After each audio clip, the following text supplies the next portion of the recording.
तो hello guys, record of Ragnarok episode 8 में हमें फाइट के पहले का सीन दिखाया जाता है जहाँ पे लॉर्ड शिवा सेकंड फाइट के लिए आ रहे होते हैं। तो वही वो सोच रहे होते हैं अब मेरी बारी है और मैं सबको दिखा दूंगा कि मैं कितना ज्यादा ताकतवर हूँ। मैं उस ह्यूमन को अपने एक ही वार में खत्म कर दूंगा।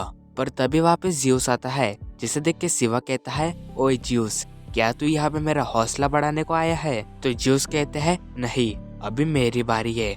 ज्यूस की ये बात सुन के शिवा बहुत ही हैरान हो जाता है। फिर शिवा कहते हैं, ये तुम क्या कह रहे हो ज्यूस, अभी मेरी बारी है।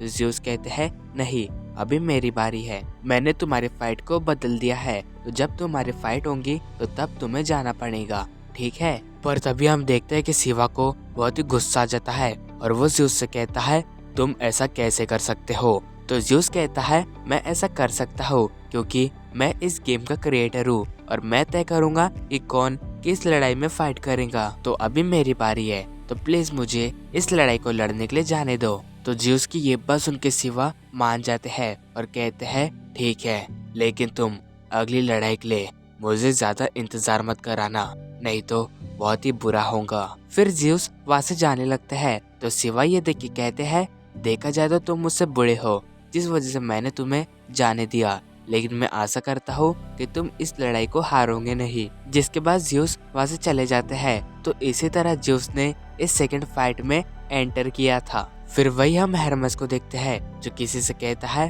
तो आप भी इस लड़ाई को देखने को आए हो? और वही हम देखते हैं कि ज्यूस का सन एरिस वहाँ पे आया होता है। तो वही फिर हेमडल कहता है, तो बिना किसी देरी के हम हमारी सेकंड फाइट को शुरू करते हैं। तो वही वो सारे गॉड्स कह रहे होते हैं, ज्यूस जल्दी से इस लड़ाई को खत्म कर दो। तो इसके बाद ज्यूस एडम के पास आता है और उससे कहता है, ओए, इसके पहले वाले मैच में उस ह्यूमन के पास एक हथियार था, तेरे पास क्या है?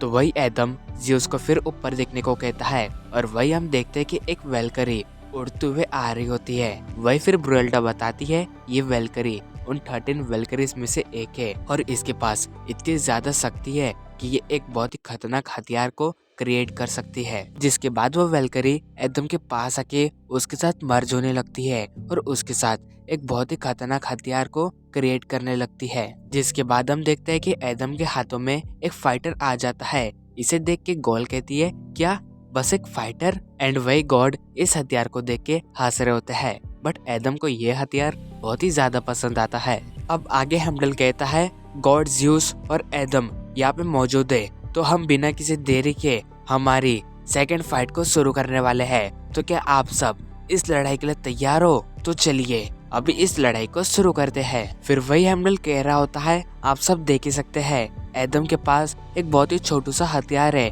क्या आप सबको लगता है कि एडम इस हथियार से ज्यूस को टक्कर दे सकते हैं? तो अभी हम ये इस लड़ाई के आगे देखेंगे। एंड वही हम एडम के बच्चों को देखते हैं जो कह रहे होते हैं, डैड, आप इस लड़ाई को जीत सकते हो। तो इसी के साथ हमारा एपिसोड एंड होता है। Thank you for watching my video.